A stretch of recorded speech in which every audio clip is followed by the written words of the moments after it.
लेके आए की इस दौरान हम लोग आपके समक्ष लेके आएंगे उन व्यक्तियों के साथ हमारी बातचीत जिन्होंने अपना ज़्यादातर समय या लंबा समय कॉमरेड ए.के. राय के साथ व्यतीत किया।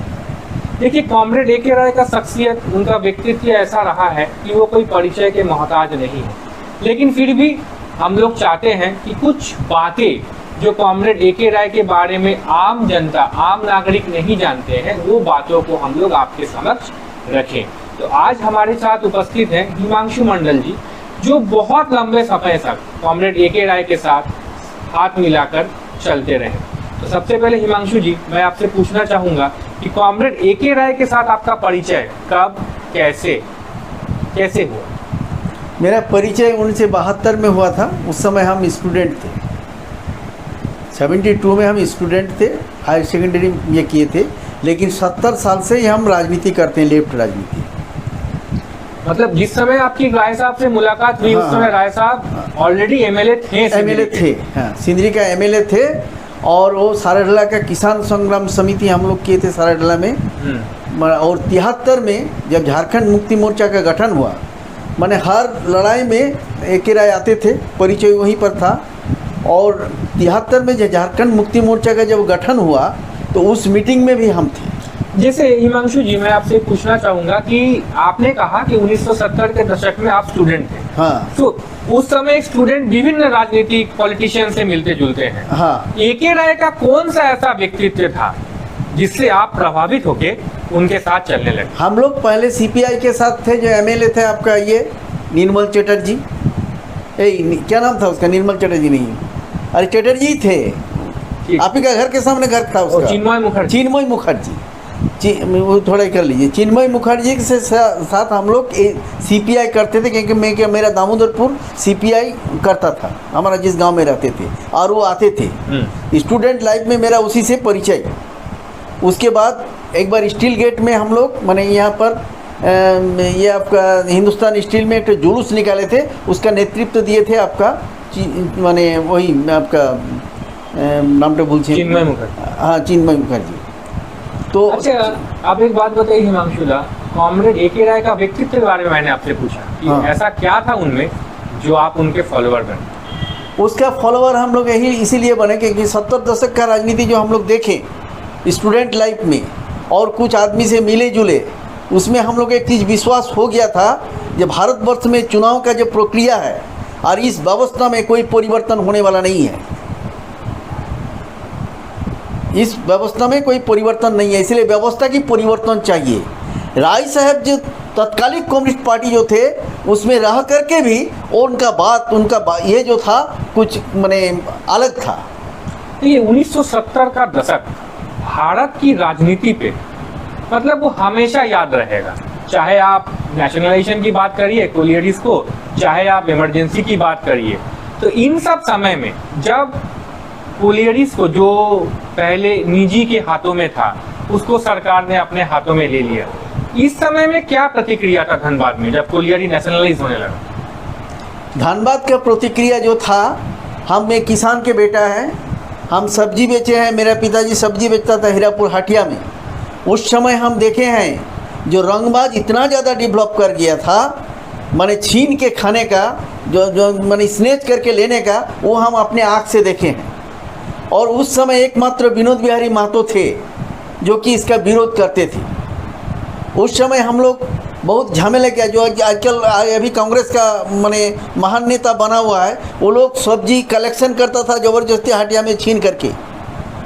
तो गांव का औरत लोग जो सब्जी लेके जाता था उस पर ये होता था। इस जगह पर हम लोग देखे, इस जगह से जो देखे, जो राय बाबू का जो राजनीति है, एंटी माने गुंडा, एंटी रंगबाजी, जिसमें हम लोग प्रभावित हुए।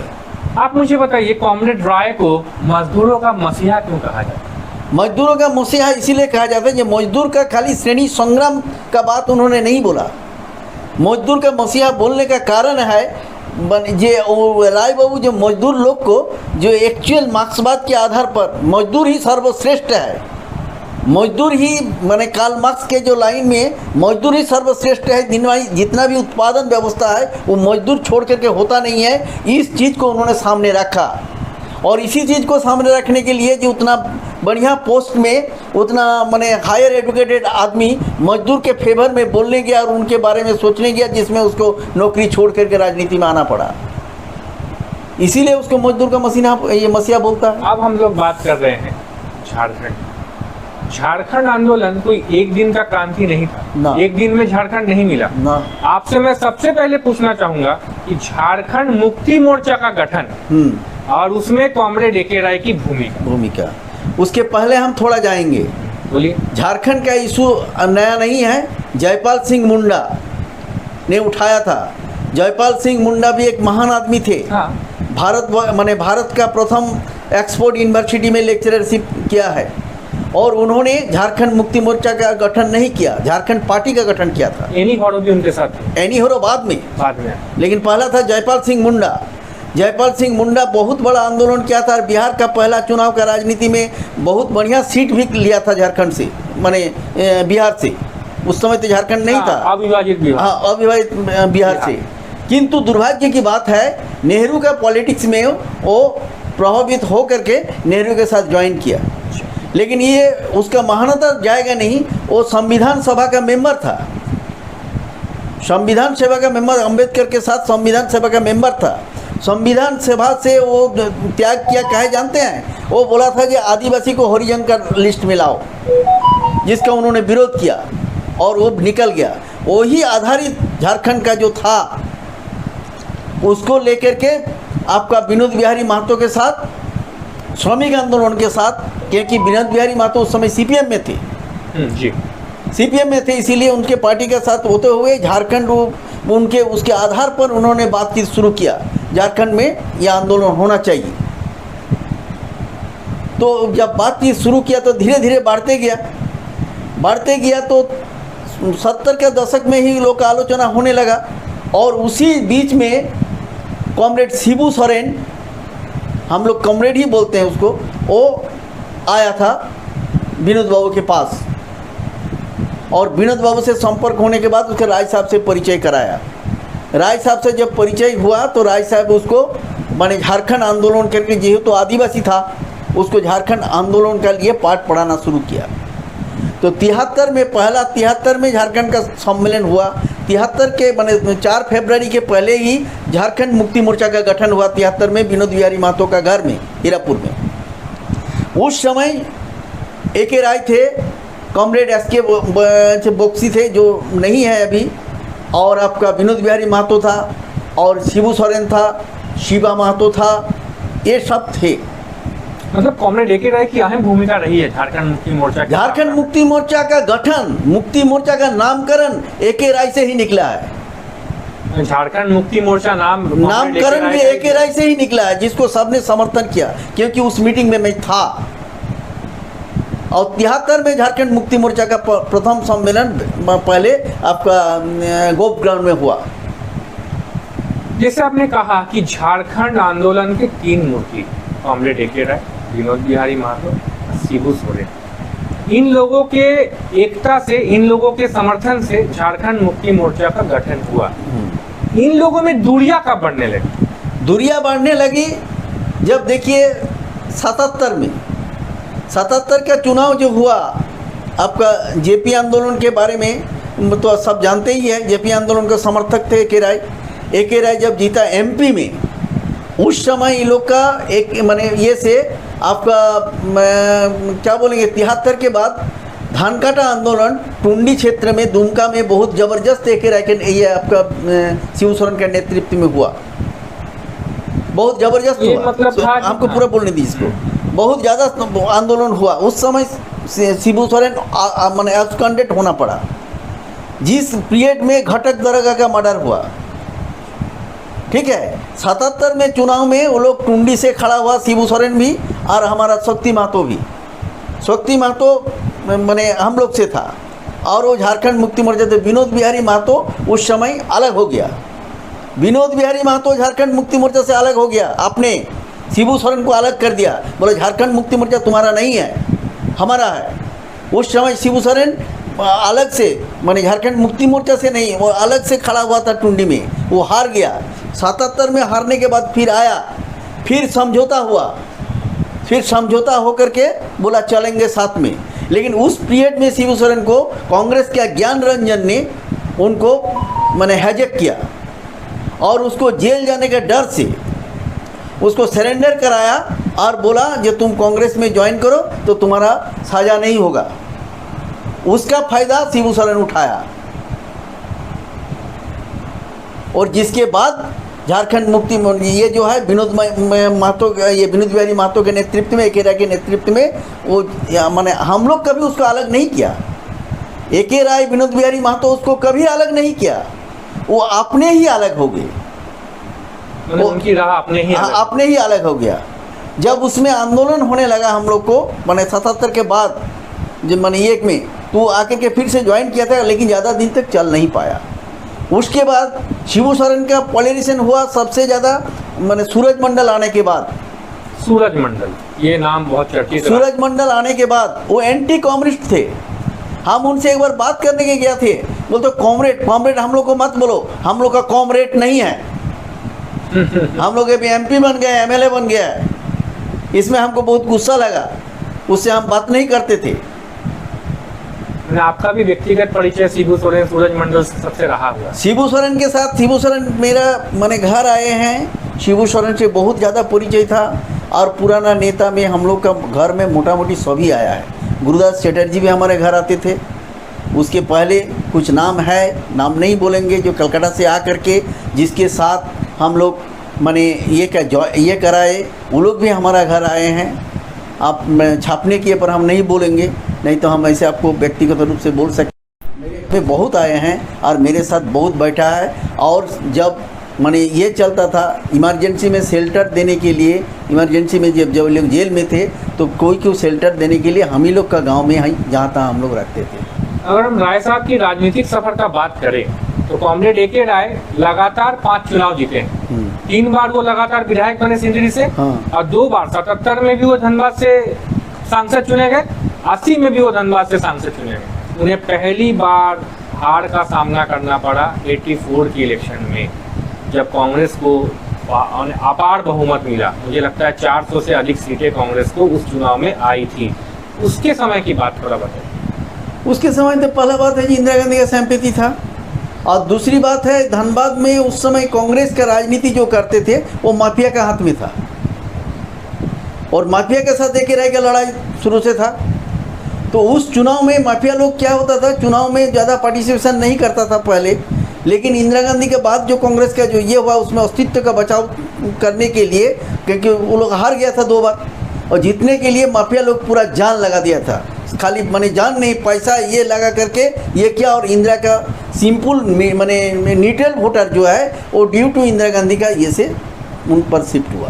हम एक बात करते हैं कि अगर हम झारखंड आंदोलन के जितने भी नेता के बारे में पढ़ते हैं या नाम सुनते हैं, एक कड़ी उनमें है जो बिल्कुल सबका एक जगह आके टिक जाता है। झारखंड आंदोलन के जितने भी बड़े नेता रहे हैं, सबका राजनीतिक शिक्षा कहीं ना कहीं कॉमरेड एके राय से ही रहा है। पुराना नेता तो सब एके राय का शिक्षित था। जैसे आपका माने हम बोलेंगे माने शिबू सोरेन को अकेले बोलना ठीक नहीं है, लेकिन सूरज मंडल हम लोग के साथ नहीं था कभी। शिवा महतो हम लोग के साथ था। शक्ति महतो था जो कि बहुत बड़ा माने हस्ती था, जिसको माफिया ने मारा। मथुरा महतो आज का जो MLA है ये भी एके राय का ही शिक्षित है।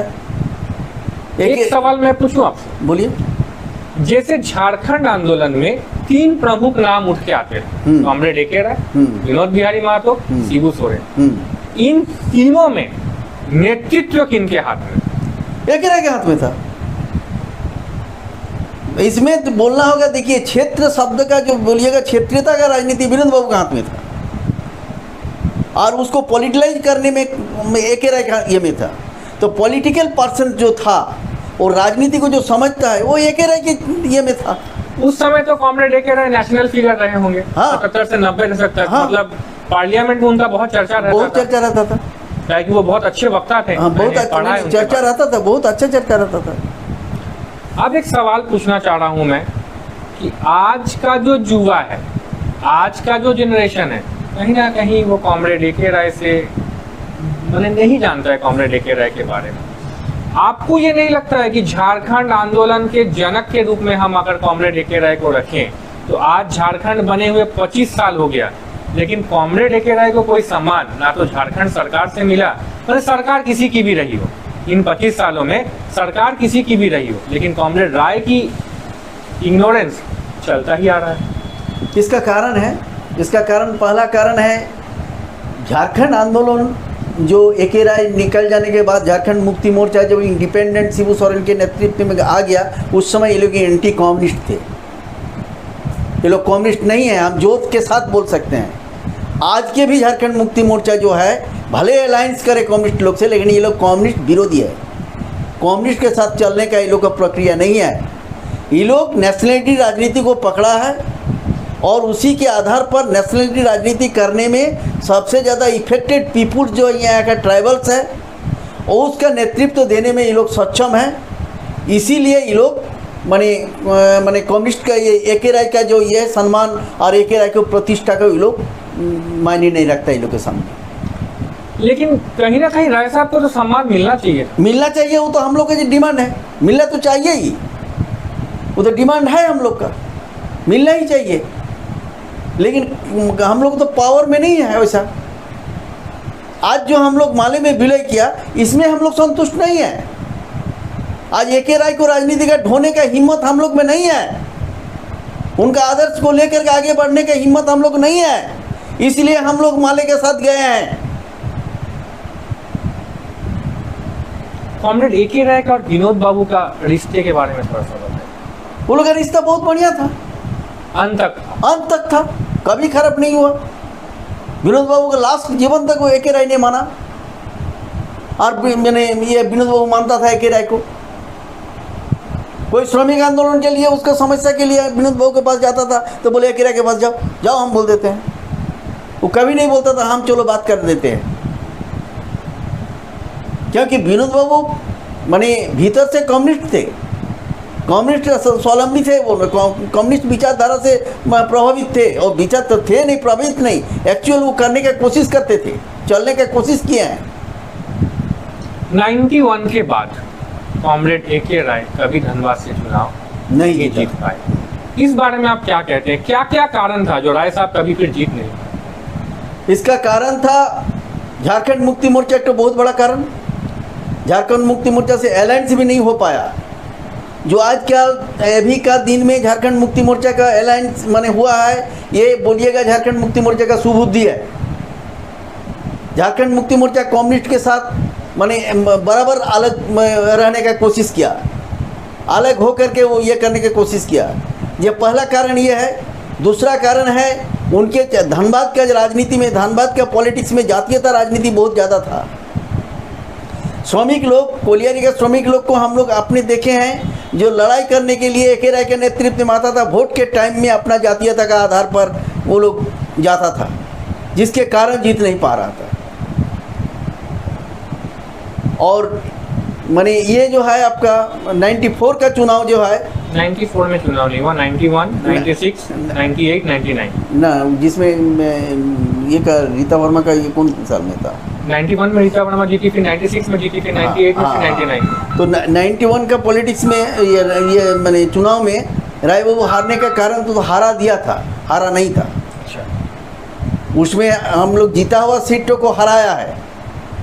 तत्कालिक डीसी जो थे उन्होंने इस तरह का, क्योंकि हम लोग चुनाव का ये में गिनती के टाइम में हम अंदर में नहीं थे, लेकिन अंदर में जो हम लोग का आदमी था उन्होंने आकर के बोल रहा था कि इस तरह से हुआ है। उसमें हम लोग ए.के. राय को बोले कि आप केस कीजिए, किंतु वो माना नहीं। वो बोला नहीं, चुनाव जीता है, उसको जीतना चाहिए था, उसका ये हुआ है, हस्बैंड का मैंने ये हुआ है, वो ठीक है, जीतने दो। अब आप बताइए, आपके साथ राय साहब के, आपने जो राय साहब के साथ बिताया हुआ पल, आपका कुछ यादगार बातें कॉमरेड ए.के. राय के साथ? देखिए, हमारे यादगार बातें हैं। हमको ए.के. राय फ़ोन करता था जब कहीं जाने का रहता था। वो तो स्कूटर, मेरा एक तो स्कूटर था, वो स्कूटर में सादा स्कूटर था। वो दूसरा गाड़ी से जाने के से मैंने ये ज़्यादा हम ही को ये करता था। वो पूछता था हमको फ़ोन में, उस समय मेरा फ़ोन था, पूछता था लैंड फ़ोन में, पूछता था, हिमांशु तुम्हें घरे आछो? है आछी। अन्य मेरा लड़का उठाने से बोलता था तुम बाबा आछी रे, तो बोलता था, तो बोला जे काल के एक मीटिंग अच्छे टुंडीते जाते हैं स्कूटर नहीं जाए, बोला हाँ चले जाओ, तो हम चले जाते थे, ऑफिस से छुट्टी लेकर के हम जाते थे। तो इस तरह का यादगार बहुत है उसका। एक बार क्या हुआ, एक राय एक तो मैंने कोई चीज़ मैंने भारत बंद का बात आया था, समझे, तो भारत बंद का बात आया था, तो एक तो मीटिंग भी था आपका वासेपुर में। तो हम वासेपुर जाने के लिए एक राय को ये किए थे, एक राय बैंक मोड़ में बंद करा रहा था। उस समय हम देखे बिहार अखंड मैंने ये बिहार का ये में एक पुलिस ऑफिसर बोल रहा है, एसपी मैंने डीएसपी कोई हायर ऑफिसर था, उसको पूछ रहा है, बोलिए ना इस साले को एमएलए एमपी देखते हैं, इस साले को पीटते हैं। हम लोग बहुत गुस्सा हुए, ज़बरदस्त हम लोग मैंने ये हो गया, हम लोग का साथी जो था सब बिगड़ गया, पुलिस को मारने के लिए हम लोग ये हो गया, तैयार हो गया। लेकिन एक राय ने हम लोग को रोका। ये एक बहुत बड़ा ये होता, नहीं तो उस समय गोली वोली चलता, कौन बचता कौन मरता कोई ठीक नहीं। तो ये उसका ये था। और एक बार वासेपुर का मीटिंग के लिए हम, चुनाव के टाइम था, वासेपुर मीटिंग में हम ले जा रहे थे, हमारा हेलमेट नहीं था। स्कूटर में राज साहब बैठे हुए हैं और ठीक बैंक मोड़ आपका माने जो फ्लाईओवर में चढ़े हैं, नीचे उधर से घूमेंगे, माने नीचे उतरेंगे, नया बाजार से नहीं नया बाजार से नहीं, नया बाजार से नहीं, इधर से उतर जाएंगे हम लोग, वो आपका ये से क्या बोलता है उसको, जो बैद्यनाथ मिष्ट ना कौन एकदम ये है गली से, जैसे उतरने गए ना, बस हमको पुलिस ने ये किया, लाठी चलाया, लाठी को एक राय पकड़ लिया, पकड़ करके बोला रुका, बोला रुक, बोला हेलमेट नहीं है, बोला हेलमेट नहीं है तो तुम मारेगा, मारने का अधिकार कौन दिया तुमको, तुम तो लाठी को संभाल नहीं पा रहे हैं, लाठी तो हमारा हाथ में आ गया। तो ये मेरा एक बहुत बड़ा यादगार है। ठीक है, तुम हेलमेट नहीं है, तुम केस कर सकता है, रुक सकता है, हेलमेट गलत है, हम भी बोलते हैं कि हेलमेट नहीं लेके चलना ठीक नहीं है, तुम मारेगा क्या है, तुम मारता है तो तुम्हारा लाठी भी हाथ में नहीं रहता है, वो तो हम छीन लिए, लाठी भी रखने का तुम लोग का औकात नहीं है। तो लाठी तो घुमा करके हम लोग घुमा दिया, हम चले गए। और कोई पल जब वो आपके घर आए हो, ऐसा कुछ पल? हमारा घर, मेरा पिताजी का डेथ में आए थे, पहले भी आए थे, पिताजी का डेथ में आए थे, बहुत आदमी था उसका श्राद्ध में, बहुत देर तक बैठे, खाना वाना खाए, उसके बाद पहुंचा दिए। उसके बाद उनका एक क्वालिटी था, कोई गांव का साधारण आदमी जो एकदम सिंपल आदमी अगर बुलाए तो उसमें जरूर आता था, कोई बड़ा आदमी या कोई शो में कोई ये में वो नहीं जाता था। जैसे हमारे यहाँ धनीराम मातो थे, हम लोग का केडर था, उनके यहाँ कोई भी काम में बुलाता था वो चलाता था। एक तो यहाँ पर हमारा दामोदरपुर में ही बोल रहे हैं, एक तो डीपी राय बोल करके एक ज़मीन का झमेला था, मारवाड़ी लोग उसको कुछ मैंने दबंग लोग ये किया था, उसमें एक राय समर्थन किया था।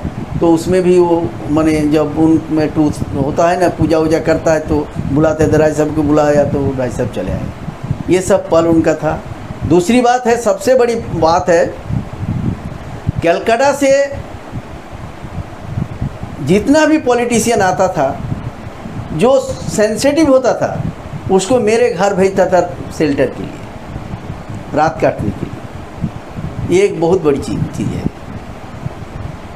आज हम नाम नहीं बताएंगे, आज बहुत बड़ा नेता है, वो भी हमारा घर में हमारा माँ के हाथ में साथ में भात खा के गया है। सर, नेशनल लेवल में जो बड़े बड़े नेता थे, उनसे कॉम्रेड राय की कैसी? नेशनल लेवल के नेता में तो सीपीएम के साथ तो था, और उसके ज़्यादा बहुत ज़्यादा क्लोजनेस था उसको, ज्योतिर्मय रॉय जो एमपी थे, बहुत ज़्यादा क्लोजनेस थे। राय साहब से एक घटना आपको बता रहे हैं, जो मैंने ये कीजिएगा, आपका राय साहब, एक आदमी का ट्रांसफ़र हुआ था, मैंने हस्बैंड वाइफ दोनों डॉक्टर थे, तो एक डॉक्टर का मैंने उसका वाइफ का ट्रांसफ़र हो गया था इसमें आपका ईसीएल में, और डॉक्टर साहब का नहीं हुआ था। ये केस दिया था राय साहब के जो वकील थे भाटदा ने दिया था।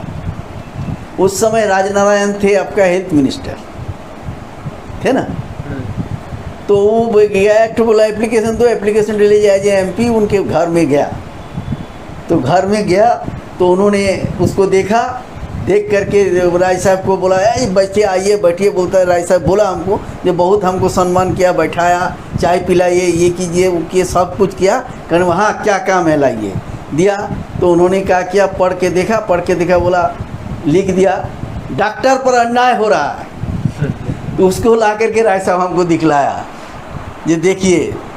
अरे हम बोले दूसरा चीज़ और के डॉक्टर पर अन्याय हो रहा है, हालांकि उसी पर ट्रांसफ़र डॉक्टर साहब का हो गया बात अलग है।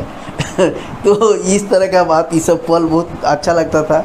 दूसरी बात, जीवन का घटना उन्होंने हमको बहुत माने कुछ दिन पहले, माने असुस्थ होने का कुछ दिन पहले बहुत ही कूट करके हमको बोला, जैसे हम कहाँ से आए, कहाँ रहे, कहाँ से पढ़े, किसके साथ राजनीति के, सीपीआई का कोई एक नेता था, नाम हम भूल रहे हैं, वो उसका क्लास फ्रेंड था, उसके साथ ज़बरदस्त आंदोलन किया था वो सीपीआई का, बाद में सीपीआई में चले गए स्टूडेंट लाइफ में। और आघोरपाड़ा में जिस घर में रहता था, उस घर का नाम क्या, वहाँ हम गए थे, वहाँ का आदमी भी आया था, हम राय साहब के पास ले गए थे और उससे बहुत प्रभावित हुआ था। तो वहाँ पर बोला था कि देखिए हम तो मैंने उस समय उतना ही नहीं पढ़ने में ही था, लेकिन आघोरपाड़ा स्टेशन जो था बीटी रोड तक आने में गैप पड़ता था और वो पूरी जला ज़मीन था, बहुत ज़्यादा जल जमता था। तो वहाँ पर ट्रेन में उतर करके आदमी जब आता था तो पैसा वैसा छीनता था कुछ ये लोग। उसके ये में हम क्या किए, कुछ मांग करके ड्रेस बनवाए एक तरह का, और 8-10 लड़का का एक वॉलंटियर बाहिनी तैयार की, और वो लोग का काम था वहाँ से स्टेशन से बीटी रोड तक आना और जाना।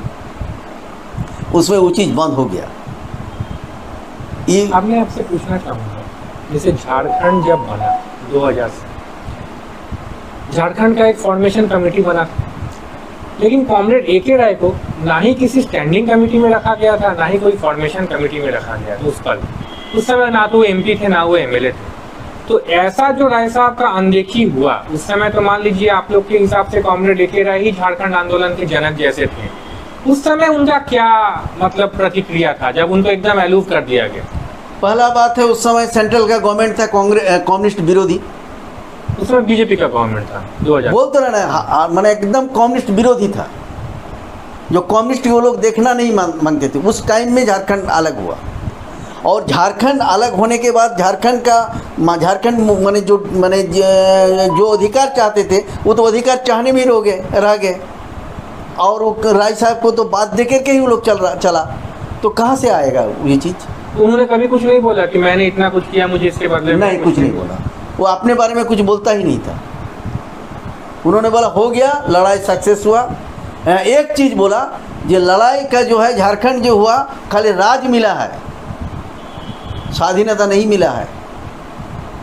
माने एक तो स्केच में स्टेट मिला है, लेकिन राज नहीं मिला है। झारखंड को राज लेने के लिए फिर से एक तो लंबा लड़ाई लड़ना होगा, तब जाकर के झारखंड का अधिकार का प्रतिष्ठा होगा एवं झारखंड लालखंड में परिणत होगा। ये थे हिमांशु दा, जिन्होंने अपना जो समय वो राय साहब के साथ बिताए थे, चाहे झारखंड मुक्ति मोर्चा का फॉर्मेशन हो, चाहे झारखंड आंदोलन हो, इन सब के बारे में उन्होंने हमसे ऐसी बातों को रखा जो शायद बहुत किसी के लिए अनजान बातें हों। देखिए, कॉमरेड ए.के. राय का जो शख्सियत है, कॉमरेड ए.के. राय का जो व्यक्तित्व है, ऐसा दूसरा नेता, ऐसा दूसरा एमपी पूरे भारत में, मैं सिर्फ झारखंड की बात नहीं कर रहा हूँ, पूरे भारत में ऐसा नेता विरल है। ऐसा नेता पूरे भारत में कहीं नहीं मिलेगा। लेकिन सबसे बड़ा विचलित करने वाला बात यह है, शायद मुझे ये बात बोलना चाहिए आज, कि कॉमरेड ए.के. राय ने झारखंड आंदोलन में एक अहम भूमिका निभाई, लेकिन आज सबसे विडंबना ये है कि आज झारखंड असेंबली में शायद कॉमरेड ए.के. राय का एक तस्वीर तक नहीं है। तो ऐसा अनदेखा एक ऐसे व्यक्तित्व को, जिन्होंने अपना पूरा जीवन उन लोगों के लिए न्यौछावर कर दिया जो लोग मार्जिनलाइज थे, चाहे वो वर्कर्स हो, चाहे वो शोषित पीड़ित हो। Comrade A K. राय ने हमेशा शोषित पीड़ित दलित की राजनीति की। Comrade A K. राय ने हमेशा माइनर्स के हक के लिए आवाज़ उठाया। लेकिन शायद एक ट्रू कम्युनिस्ट जिसे हम लोग कहते हैं, शायद कॉमरेड राय कभी ये चाहे नहीं थे कि उन्हें बहुत बड़ा कुछ दर्जा मिले। उन्होंने अपना जीवन समर्पित किया था उन लोगों के लिए जिनका उत्थान वो चाहते थे। जब तक इन लोगों का उत्थान नहीं होता है, तब तक कॉमरेड ए.के. राय का जो संघर्ष था वो पूरा नहीं होगा। हर उस व्यक्ति को जिनके अंदर कहीं ना कहीं कॉमरेड ए.के. राय का सोच आज भी जीवित है, उन्हें आगे बढ़ना चाहिए और कॉमरेड ए.के. राय के संघर्षों को याद करते हुए आगे इन दलित, पीड़ित, शोषित वर्गों के लिए काम करते रहना चाहिए। धन्यवाद।